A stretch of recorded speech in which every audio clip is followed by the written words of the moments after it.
There, that's better. Now you can listen to this video in the background. Before we can really talk about Eddie's character and coding, we need to talk about the environment he grew up in, Sweet Ol' Hawkins, and how it affects how Eddie's character is supposed to be viewed.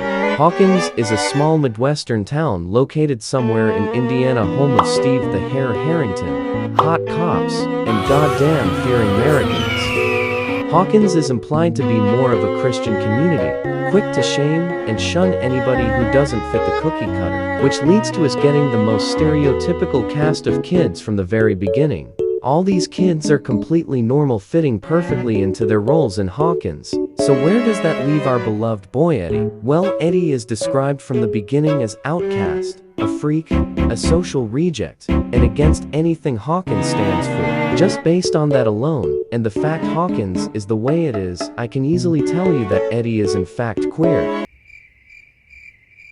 Okay, before you riot and question my thinking, let me quickly explain queer coding. Queer coding is subtle traits of a character that implies that they are queer. Queer coding dates back to the early times of literature and media.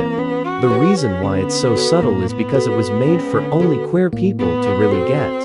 Characters who are queer-coded always have stereotypes and experiences written into their character that is extremely relatable to a queer viewer, and Eddie seems to have those experiences and stereotypes in his character. A lot of characters who are queer-coded are usually described as naturally different, as if they gravitate towards things that are considered morally wrong in society without even trying. This is shown not only in Eddie, but also with the canonically gay character Will Byard. There's actually a lot of similarities between Will and Eddie. Even though the two of them are not the only nerdy kids who loves Dungeons and Dragons, they're both harassed relentlessly for being too different. We never see the specific treatment towards more nerdy characters like Barb, Nancy, Mike, etc. Eddie also falls into the queer and alt stereotype.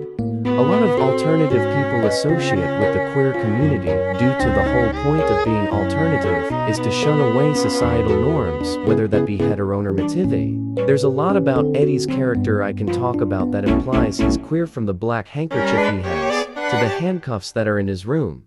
But while I'm typing and poorly editing this, it's 5 in the morning. I'm thankful that you even made it here, but I've fried my brain to the point I don't know what else to type. Hopefully this won't be just a one-off thing, and maybe there'll be a part 2 of why Eddie is secretly a raging queer. Maybe next time the video won't look like a Google Slides presentation. Until then, feel free to leave your opinions in the comments, and maybe even like this video, I don't know.